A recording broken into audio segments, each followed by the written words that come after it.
우리는 하나님의 음성을 듣는 법에 대해서 여러 주 동안 이 수요 예배 시간에 말씀을 나누었습니다.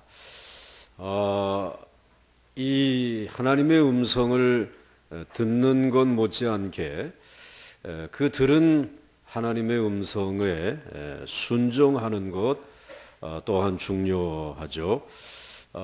오늘 함께 교독하신 이 말씀은 예수님께서 마태복음 5장에서부터 시작해서 산상수훈의 말씀을 들려주시고 이제 그 결론으로 주신 말씀입니다. 물론 비유로 주신 말씀이지만 특별히 이 비유를 설명해 주시지 않아도 누구나 다 이해할 수 있는 그러한 말씀을, 비유의 말씀을 주셨습니다. 누구든지 주의 말씀을 듣고 지켜 행하는 사람, 이 사람은 집을 마치 반석 위에 집을 지은 사람과 같다. 그 말씀을 듣는 사람이 아니라 그 들은 말씀을 지키는 사람, 그것을 행하는 사람은 그 집을, 인생의 집을 반석 위의 집을 지은 사람과 같다. 그래서 비가 오고 또 바람이 불고 그리고 창수가 나도 그 집은 무너지지 않는다. 그 인생은 무너지지 않는다. 지혜로운 사람이다. 이 말씀하고 그 다음에 주신 말씀이 모래 위에 집을 짓는 사람이 있다. 그 모래 위에 집을 짓게 되면 그 사람은 이 비, 바람 그리고 창수가 나게 되면 그 집의 무너짐이 심히 크다는 것입니다. 그런데 그 사람은 어리석은 사람인데 그 말씀을 듣기만 하고 지키지 아니하는 사람, 그러니까 순종하지 아니하는 사람이 바로 그와 같이 자기의 인생의 집을 모래 위에 집을 짓는 사람과 같다. 이렇게 말씀해 주시고 있습니다. 그러니까 듣는 것만 가지고도 끝나는 게 아닙니다.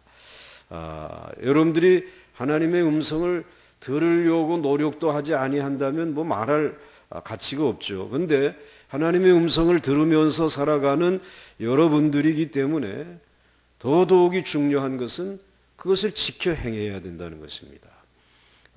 그런데 그 말씀을 지켜 행하는 이 삶이라고 하는 것, 그래서 인생의 집을 견고하게 세우는 것은 이것은 누구에게나 요구되어지는 삶이라는 것입니다. 그래서 여러분들이 오늘 본문 24절 말씀을 보시게 되면은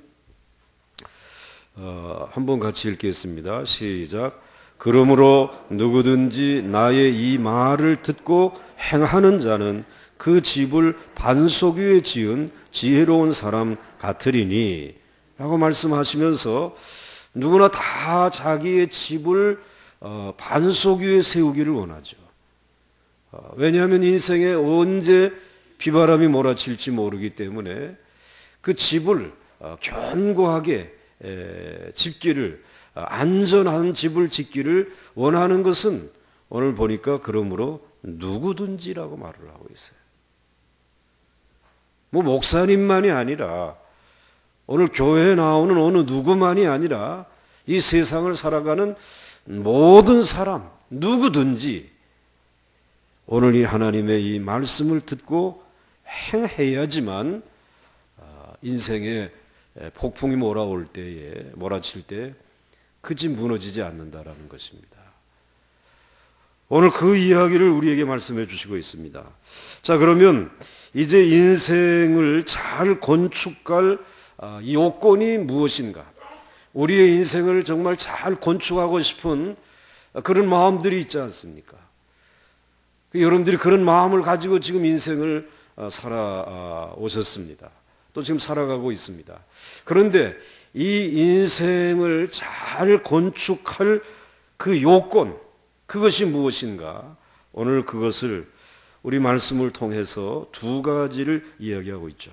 오늘 마태복음 7장 24절에 그러므로 누구든지 나의 이 말을 듣고 하나님의 말씀을 듣는 것, 이게 첫 번째 요건이라는 것입니다. 인생의 집을 잘 짓는 첫 번째 요건이, 그 조건이 무엇이냐? 하나님의 말씀을 듣는 것이고, 그 다음에 두 번째 요건이 무엇입니까? 답이 나와 있지 않습니까? 그 다음에 뭐라 그랬어요? 행하는 것. 그 말씀에 순종하는 것. 바로 이 두 가지를 오늘 말씀해 주시고 있습니다. 그것이 우리 인생의 집을 견고하게 짓는 그 집의 가장 중요한 요건이라는 것입니다. 하나님의 말씀을 들어야 된다는 것입니다. 그리고 그것을 지켜 행하는 순종이 있어야 된다는 것입니다. 그게 인생을 잘 사는 비결이라는 것이죠. 그래서 말씀의 중요성을 깨닫고 성경의 여러 가지 원칙들에 대해서 세심하게 주의를 기울이면서 살아가는 것이 제일 중요한 것입니다. 그래서 지금까지 하나님의 말씀을 오늘 이 시대에도 들을 수 있겠는가? 또 하나님은 말씀하신다면 어떠한 방법으로 우리에게 말씀하시는가? 그리고 또 내가 들은 이 말씀은 정말 하나님의 말씀인가 아닌가? 뭐 이런 것들을 우리들이 살폈습니다. 그런데 여러분, 하나님의 말씀을 듣는 것, 이 얼마나 중요한 인생의 요건인지 모릅니다. 그래서 골로새서 3장 16절 이렇게 우리에게 말씀하고 있습니다. 같이 읽겠습니다. 시작. 그리스도의 말씀이 너희 속에 풍성히 거하며 모든 지혜로 피차 가르치며 권면하고 시와 찬미와 신령한 노래를 부르며 마음의 감사함으로 하나님을 찬양하고. 아멘. 좀 긴 말씀이지만은 오늘 그리스도의 말씀이 너희 속에 풍성히 거하여 라고 말씀하고 있습니다. 하나님의 말씀이 오늘 우리 안에 풍성히 거할 때에 우리는 정말 풍성한 삶을 살아갈 수 있어요. 시와 찬미와 노래와 뭐 이런 모든 것들이 넘치는 삶을 살아갈 수 있는데, 오늘 정말 이 하나님의 말씀, 그리스도의 말씀이 내 안에 풍성히 거한다라고 하는 것이 무엇을 의미하는 것일까?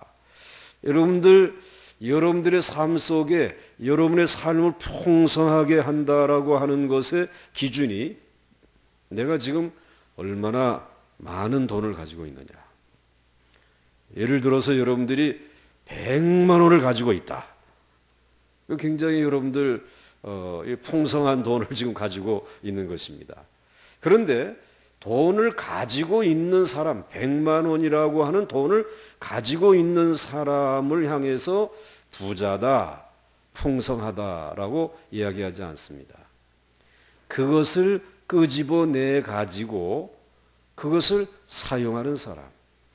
그래서 쌀도 사고, 그리고 반찬도 사고, 그리고 또 그것을 끓여 먹을 수 있는 그릇도 사고, 그리고 또 그 같은 연료도 사고, 그리고 그것을 함께 이와 같이 나눌 수 있는 친구도 불러 모으고, 그러한 모습을 볼 때 아, 저 사람은 정말 풍성하게 사네, 여유 있게 사네 라고 얘기를 합니다.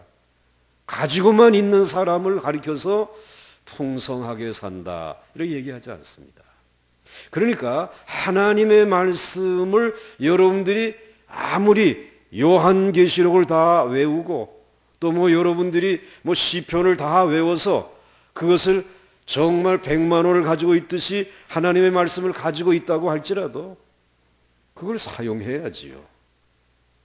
그것을 삶에서 적용하고 그것을 정말 순종하며 그것을 행하며 살아갈 때에 아, 저 사람은 하나님의 말씀이 풍성하게, 정말 그 풍성하게 넘치는 삶을 살아가고 있구나, 이렇게 얘기하지 않겠습니까? 그래서 오늘 사도 바울은 골로새서에서 그리스도의 말씀이 너희 속에 풍성히 거하여 모든 지혜로 피차 가르치며, 하나님의 말씀을 가르치기만 합니까? 또 배우면 그렇겠군요. 그런데 그것이 말씀에서부터 시작되어서 피차 가르치고 그리고 권면하고 너무 낙심하지 마세요.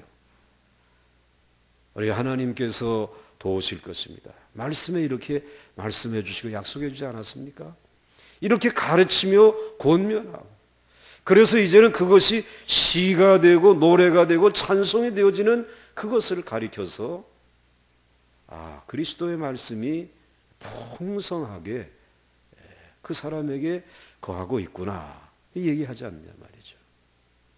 오늘 여러분들의 삶 속에 정말 제일 중요한 것은 여러분의 인생이 이 그리스도의 말씀, 하나님의 말씀을 듣고 그것을 지켜 행하는, 그것을 순종하는 그러한 삶이 여러분의 인생의 가장 중요한 요건이 된다는 것입니다.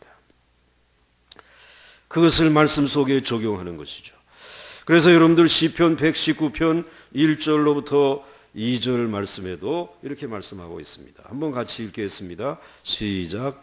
행위가 온전하여 여호와의 율법을 따라 행하는 자들은 복이 있으며 여호와의 증거들을 지키고 전심으로 여호와를 구하는 자는 아멘.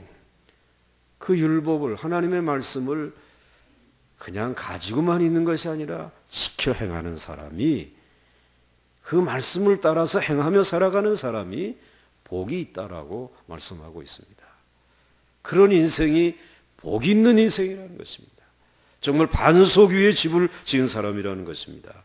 여러분들, 이 말씀은 우리 주님께서도 우리에게 말씀하신 바가 있어요. 누가복음 11장 27절과 28절 말씀을 보시게 되면 한번 제가 읽겠습니다. 이 말씀을 하실 때에 무리 중에서 한 여자가 음성을 높여 이르되 당신을 뵌 태와 당신을 먹인 젖이 복이 있나이다 하니. 여러분 읽으십시오. 예수께서 이르시되 오히려 하나님의 말씀을 듣고 지키는 자가 복이 있느니라 하시니라. 아멘. 이 말씀을 하시게 된 동기가, 예수님께서 말씀을 하셨어요. 그 비유로 어느 집에 이 귀신 들린 사람, 근데 이것을 이제 그 집을 깨끗하게 청소를 해줬어요. 다 귀신아 나가라. 그러니까 정리를 했어요. 그런데 이 귀신이 쫓겨나갔다가 가만히 보니까는 청소가 잘 돼 있으니까 다시 들어왔어요. 7 귀신이 들어와가지고 이전 상태보다 더 나빠졌다라는 것이에요. 이런 이야기를 이제 비유로 말씀을 해 주실 때 어떤 사람이 굉장히 은혜를 받았어요. 그 은혜를 받은 사람이 하는 얘기가, 이 말씀을 하실 때에 무리 중에서 한 여자가 음성을 높여 이르되 당신을 뵌 태, 즉 마리아, 당신의 어머니, 그리고 당신을 이렇게 키운, 먹인, 젖을 먹인 그 여인이 복이 있다. 어떻게 그러한 신비하고 귀한 말씀을 이렇게 해 주실 수 있느냐 이거죠. 그 찬사를 예수님이 들으시고 그 다음에 하신 말씀이 정말 복 있는 사람은 따로 있다. 28절 말씀이죠. 예수께서 이르시되 오히려 하나님의 말씀을 듣고 지키는 자가 복이 있느니라. 여러분을 향해 하신 말씀이에요. 여러분이 그렇게 복 있게 살아갈 수 있다는 거예요. 그렇게 더러운 귀신들이 여러분의 인생을 공격하려고 할 때에도 하나님의 말씀을 듣고 지켜 행하며 살아가는 그 사람들은 이 귀신이 득세하는 세상 가운데서도 요동치 아니하는, 정말 인생의 집을 잘 지은 복 있는 사람이다. 아무도 아멘 안 하고 뚫어지게 쳐다만 보고 있는데 이미 아멘 한 줄로 믿습니다, 여러분. 그게 복이 있다라고 말씀을 하고 있어요. 여러분, 우리의 인생의 집에 가장 중요한 요소, 말씀을 듣는 것과 그리고 그것을 지켜 행하는 것이라.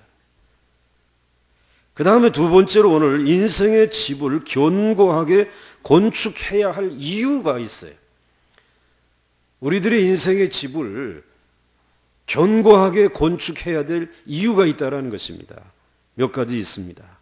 그런데 여러분, 우리 그리스도인이 된다라고 하는 것을 어떤 사람은 이렇게 얘기를 했습니다. 우리 그리스도인이 된다라고 하는 것은 폭풍 속으로 들어가는 것과 같다 그랬어요. 그러니까 여러분들이 인생을 이제 출발하는 사람은 누구나 다 폭풍 속으로 들어갑니다. 근데 특별히 우리 그리스도인들은 폭풍 속으로 들어가는 것이. 그런데 그리스도인들이 폭풍 속으로 들어가고 이 폭풍에 이제 얼마나 많이 인생이 흔들리겠습니까? 어떤 사람은 거기에서 죽는 사람도 있고, 그리고 날아가는 사람도 있고, 그리고 제자리에 서 있는 사람도 있을 것입니다. 그래, 폭풍 속으로 들어가는 것이 그리스도인이에요. 그런데 그것을 그치지 아니하고 폭풍 속에서 견디는 사람이 그리스도인이라는 것이에요. 수많은 환난과 그리고 폭풍, 이 바람이, 고난이 밀려올 때에 그것을 견디는 사람이라는 것입니다. 그리스도인들이. 그리고 우리 그리스도인들은 한 걸음 더 나가서 그 폭풍우를 뚫고 나오는 삶, 마침내 그것을 뚫고 나오는, 그래서 평안의 항구에까지 다다르는 사람이 누구라고요? 그리스도인이다. 여러분의 인생을 돌아보게 되면 그렇지 않습니까? 폭풍 속으로 들어가는 것이었어요. 그것을 지금 견뎌온 것입니다.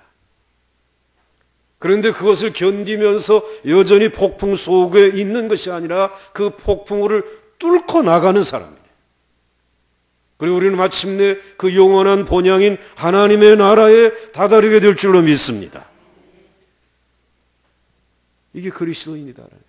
정말 아주 사실적으로 표현한 것 같아요. 그런데 이 폭풍우 속에 살면서 우리들이 집을 견고하게 지어야 되지 않겠냐. 우리의 인생을 견고하게 지어야 되지 않겠냐. 오늘 여러분들 이 폭풍 속에서 여러분의 인생의 집이 흔들리고 있습니까? 그 집을 지금 제대로 짓고 있지 못하기 때문에. 폭풍우는 불지만은 날 흔들리지 않습니다. 그 집을 제대로 지은 것이죠. 그런데 견고한 삶의 건축을 해야 하는 이유는 몇 가지가 있습니다. 그 하나는 피할 수 없는 인생의 폭풍 때문에 그렇습니다. 오늘 여러분 예수님이 주신 이 말씀, 만약에 비가 내리고, 뭐 그렇게 되어 있지 않습니다.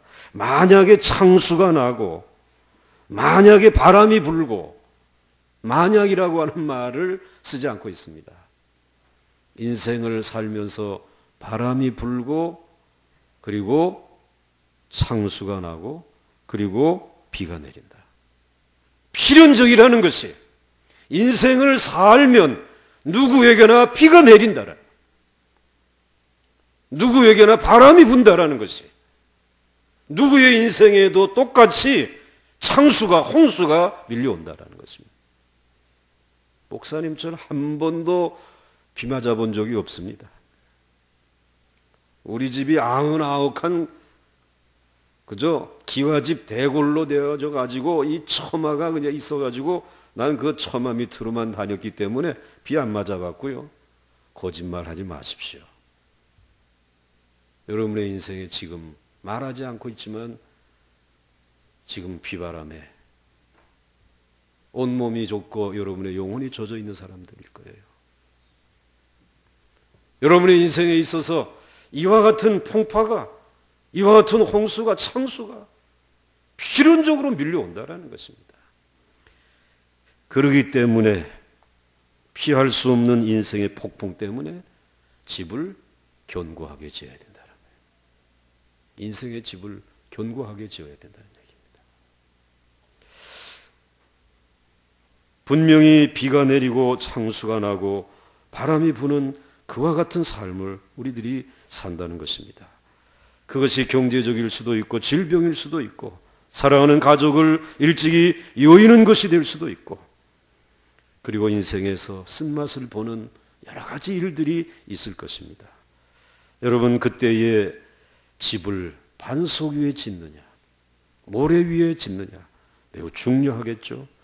또 그것이 이와 같은 폭풍우, 이와 같은 인생의 폭풍우를 젊어서 경험하는 사람이 있는가 하면 중년의 때에 경험하는 사람이 있고, 어떤 사람은 노년의 때에 경험하는 사람도 있을 것입니다. 요한복음 3장 8절에 보게 되면 이런 폭풍우를 우리가 제어할 수 없다라는 얘기를 해주시고 있어요. 그래서 요한복음 3장 8절을 보시게 되면 바람이 어떻게 불어요? 이게 바람이 좀 길이 있어가지고 늘 이쪽으로 동쪽에서 그 다음에 이제 뭐 반대편 방향으로만 불게 되면 요건 바람길이니까 피하며 가겠지. 그런데 바람이 어떻게 분다고요? 임의로 분다라는 거예요. 언제 우리에게 불어올지 모릅니다. 또 이건 누구에게나 다 불어오는 것이에요. 목사님의 집은 피해가고 천만의 말씀. 장로님의 가정은 그러면 돌아서 가고 그렇지 않다라는 것이. 누구에게나 임의로 불기 때문에 내가 그 소리를 들어도 어디서 오며 어디로 가는지 알지 못한다는 것입니다. 그러기 때문에 여러분의 인생의 집을 견고하게 지어놓아야 된다는 거예요. 반석 위에 집을 지으면 폭풍우를 만날 때 견뎌낼 수 있는 것입니다. 이러한 사람이 지혜로운 사람이다. 지혜로운 사람. 그 다음에 또 한 가지 이유, 정말 인생의 집을 견고하게 건축해야 될 그 이유가 하나님이 공력을 시험하시기 때문에 그렇습니다. 견고한 삶을 건축하려면 영구적인 내구성이 강한 재료를 사용해야 합니다. 왜냐하면 언젠가는 그 집의 공력을 시험하는 때가, 하나님께서 시험하는 때가 있기 때문에. 그래서 이사야 40장 8절에 이렇게 말씀하고 있습니다. 한번 같이 읽겠습니다. 시작.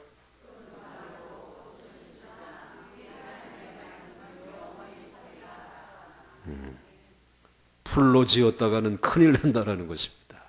풀은 어떻게 되기 때문에?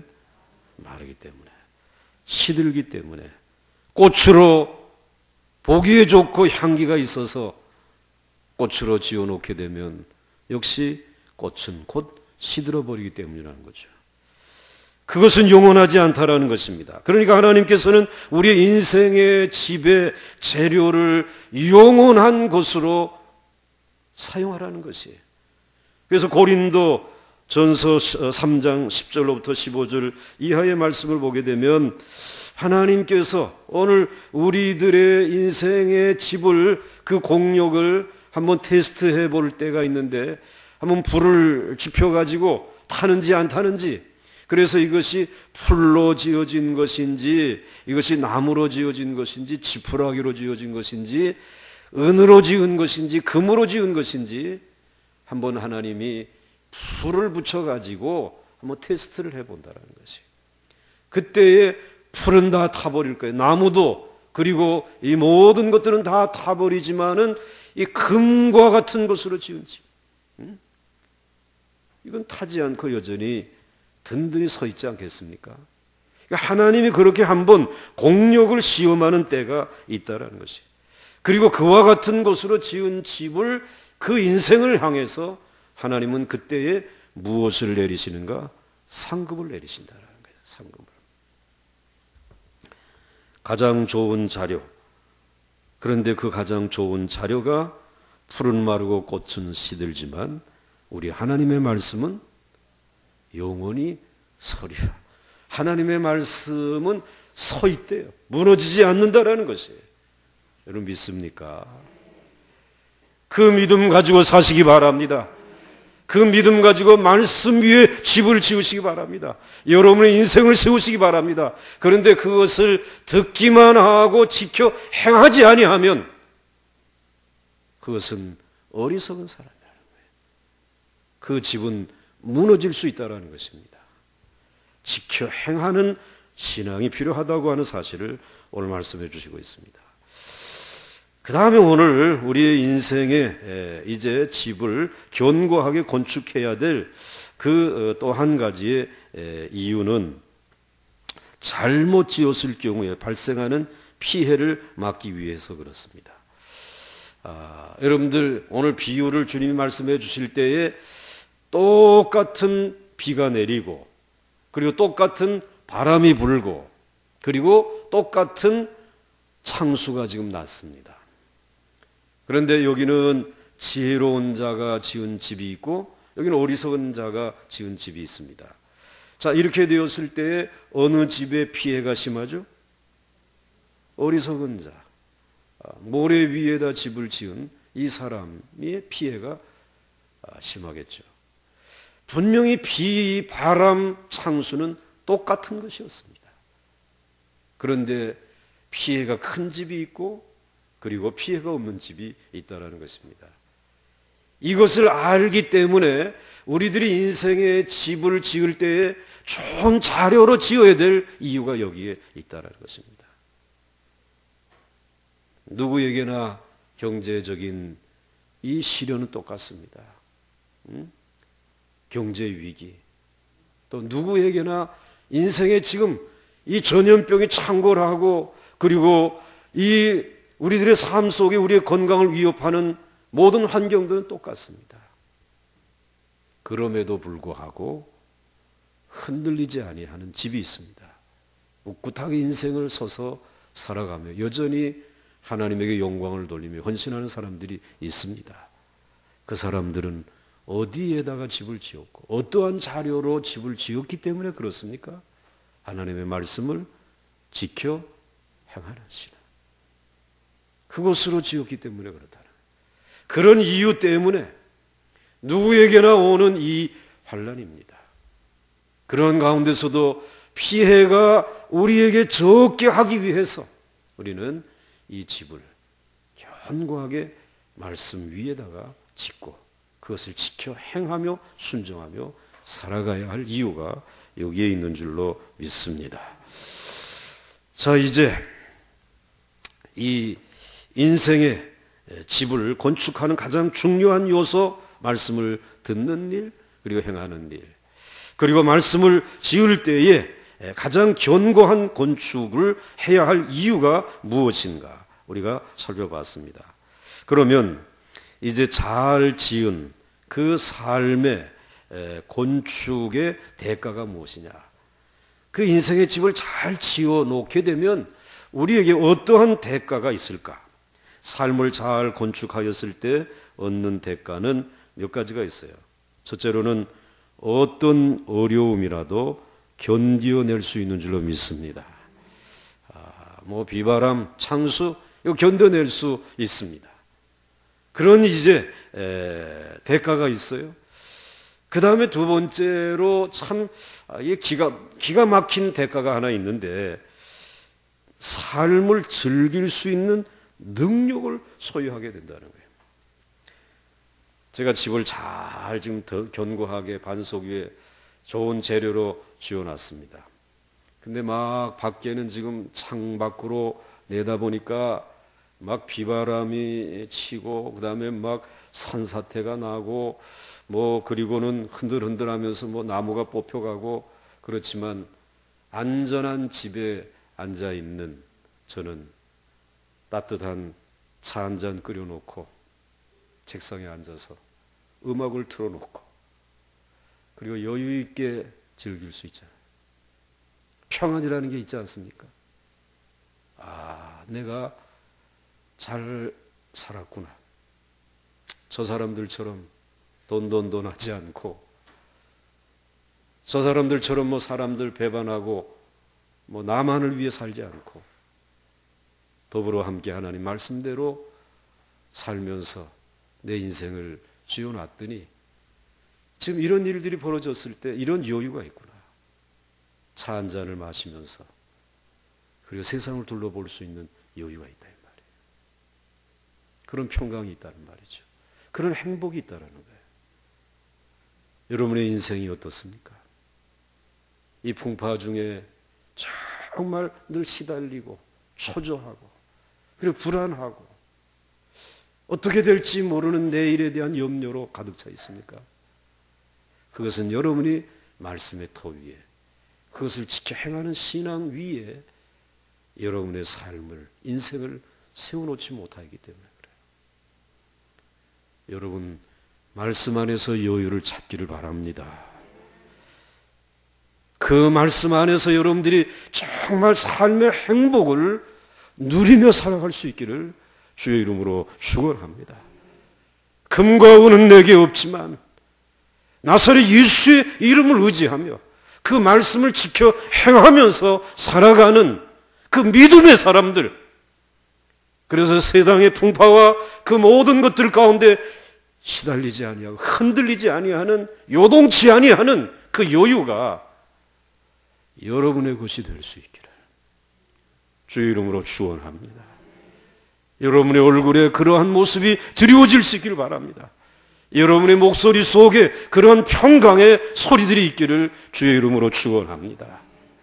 여러분이 누군가에게 권면하는 그 위로 속에 정말 생명이 담겨져 있는, 정말 많은 사람들이 용기를 얻을 수 있는 그런 여유 있는 메시지의 전달자들이 될 수 있기를 주의 이름으로 축원합니다. 삶을 잘 건축한 대가가 그렇다라는 거죠. 잘 견뎌낼 수 있습니다. 그리고 삶을 즐길 수 있는 여유가 있습니다. 그리고 또 한 가지는 자신의 삶을 잘 건축해 나가는 사람은 다른 사람까지 부유하게 해줄 수 있습니다. 우리 집에 좀 들어와 봐. 그 비 맞지 말고 들어와. 내 품에 좀 안겨서 내 집에서 좀 쉬어봐. 여유가 있습니다. 다른 사람에게 평안을 줄 수 있고 그 사람을 도울 수 있는, 그를 부욕케 할 수 있는 여유가 있습니다. 그런 대가가 여러분들에게 있다는 것입니다. 여러분 그렇게 살아갈 수 있기를 주의 이름으로 축원합니다. 자, 그렇다고 하게 되면 오늘 우리들이 정말 여러 주일 동안 수요 예배 동안에, 예배 시간에 너희 목마른 자들아 물러나오라. 물러나와서 이제는 돈 없이 값 없이 포도주와 젖을 사라. 우리에게 물도 필요하고 포도주도 필요하고 우리에게 젖도 필요합니다.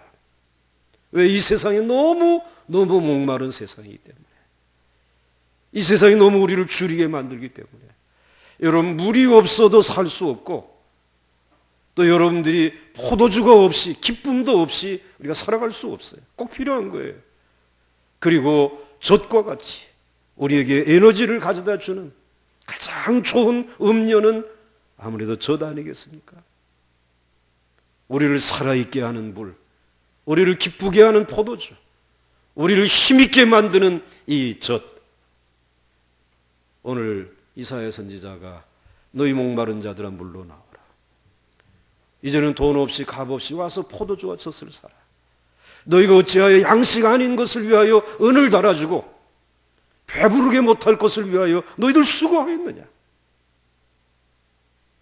너희는 내게 나와 그리고 난 다음에 들으라 말씀하고 있어요.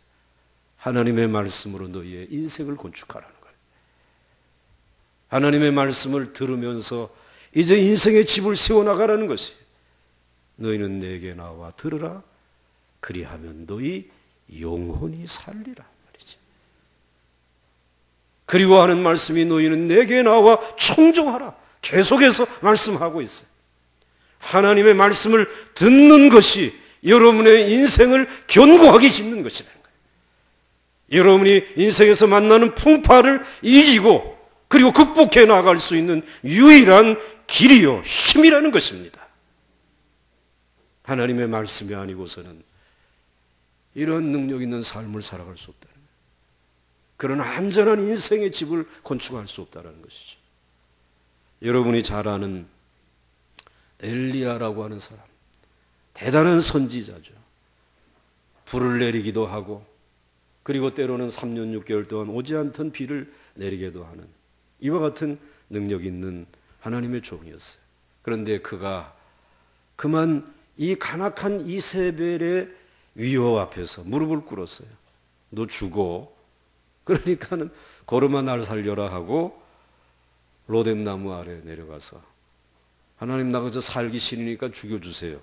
그때에 하나님께서 당신의 사자를 보내서 병에 물을 담아다가 마시게 하고 또 떡을 가져다가 먹이고 이렇게 몇 번을 해가지고 그를 일으켜 세웁니다. 그리고 하나님의 사자를 통해 가지고 그를 인도해 간 곳이 40주 40야를 걸어서 인도해서 간 곳이 어디였습니까? 호렙산이었습니다. 그 호렙산은 신의 산입니다. 그런데 그를 호렙산으로 인도한 이유가 있으시죠? 또 이 엘리야가 호렙산으로 가게 된 이유가 있습니다. 그 천사를 따라 간 이유가 있습니다. 그곳에서 하나님의 종이었던 모세가 하나님의 음성을 들었거든요. 출애굽기 19장 20절 말씀에 이렇게 말씀하고 있습니다. 여호와께서 시내산 곧 그 산 꼭대기에 강림하시고 모세를 그리로 부르시니 모세가 올라가매 하나님께서 그에게 말씀을 들려주고 싶어서 어디로 부르셨다고요? 모세를 시내산으로 부르신 거예요. 출애굽기 24장 16절에도 이렇게 말씀하고 있습니다. 여호와의 영광이 시내산 위에 머무르고 구름이 엿새 동안 산을 가리더니 일곱째 날에 여호와께서 구름 가운데서 모세를 부르시니 모세야, 모세에게 말씀하신 것이죠. 또 출애굽기 여러분들 17장 6절 말씀에도 이렇게 말씀하고 있습니다. 내가 호렙산에 있는 그 반석 위 거기서 내 앞에 서리니 너는 그 반석을 치라. 그것에서 물이 나오리니 백성이 마시리라. 모세가 이스라엘 장로들의 목전에서 그대로 행하니라. 반석을 치면 물이 나올 것이다. 모세에게 말씀해 주신 것이 또 말씀해 주시고 또 말씀해 주신 곳이 무슨 산이었습니까? 호렙산이었다라는 것이. 그 호렙산에 가서 근 6주 동안을 걸어가서 그 호렙산에서 엘리야가 지친 몸과 마음으로 쓰러져 있었습니다. 그런데 그곳에서 놀라운 일들이 벌어지지 않았습니까? 열왕기상 19장 11절로부터 13절까지의 말씀을 보시게 되면 여호와께서 이르시되 너는 나가서 여호와 앞에서 산에 서라 하시더니 여호와께서 지나가시는데 여호와 앞에 크고 강한 바람이 산을 가르고 바위를 부수나 바람 가운데에 여호와께서 계시지 아니하며 바람 후에 무엇이 있으라? 지진이 있었습니다. 지진이 있으나 지진 가운데도 여호와께서 계시지 아니하며 그리고 12절 이하의 말씀 가운데 또 지진 후에 무엇이 있으나 불이 있으나 불 가운데도 여호와께서 계시지 아니하더니 여러분 바람이 불었습니다. 그리고 조금 전에 무슨 일이 있었습니까? 지진이 있었습니다. 그리고 그 후에 무엇이 있었습니까? 불이 있었습니다. 여러분의 인생에 바람 불 때 있습니다. 여러분의 인생에 땅이 흔들리는 것과 같은 지진이 있을 수 있어요. 여러분의 인생에 정말 불같이 견디기 어려운 뜨거움이 여러분에게 다가올 수 있었어요. 또 있을 수 있습니다. 그런데 그 가운데 여호와는 계시지 않았습니다. 불 후에 무엇이 있었다고요? 불 후에 무엇이 있었다고요? 세미한 소리가 있는지라 엘리야가 듣고 하나님의 말씀을 들은 것입니다. 앞으로 되어질 이 폭풍 속에 이 지진 이후에 그리고 그 불 이후에 있어질 예언의 말씀을 엘리야가 듣는 것입니다. 겉옷으로 얼굴을 가리고 나아가 굴오기의 섬에 소리가 그에게 임하여 이르되 엘리야야 내가 어찌하여 여기 있느냐 라고 말씀하면서 너는 사밧의 아들 엘리사에게 가서 기름을 부어서 선지자로 세우라. 그리고 아람 사람 하사엘에게 가서 그를 이제 안수하여 왕으로 삼고, 그리고 이스라엘의 왕으로는 예후에게 안수하여서 기름을 부어서 그를 이스라엘의 왕으로 삼으라. 하나님이 다 되어질 일들을 말씀해 주신 것이, 그 말씀을 듣고 일어나서 그 말씀을 순종하기 위하여 달려가서 엘리사에게 안수하시고, 그리고 또 예후에게 안수하고, 하나님이 명령한 대로 순종하여서 하나님의 역사를 이루고, 그의 인생의 집이 불에 타지도 않고 지진에 무너지지도 아니하고 바람에 날아가지도 아니하고, 하나님이 그를 마지막에 영광 중에 금수레에 태워가지고 하늘로 올리고 가신 것 여러분 아시죠? 여러분의 인생을 무엇으로 짓고 그리고 살아오셨습니까? 또 앞으로 어떻게 지으려고 여러분들 계획하고 계십니까? 여러분의 사랑하는 자녀들은 어떠한 인생의 집을 지어 물려주기를 원하십니까? 당장 전세 하나 얻어줄 돈 없지만 하나님의 말씀이 있습니다, 여러분. 그 말씀대로 살아라. 그렇게 순종하며 살아라. 그렇게 살면 하나님이 비가 오고 바람이 불고 창수가 나도 내 인생 무너지지 않게 해줄 것이다. 나는 그것을 경험하며 수많은 풍파를 뚫고 여기까지 너희를 길러왔다. 나와 함께 하신 하나님이 너희들과도 함께 할 줄 나는 믿는다. 이 믿음으로 이제 하나님의 말씀을 듣고 순종하며 묵상하는 삶에 매진할 수 있기를 주의 이름으로 축원합니다. 축원합니다.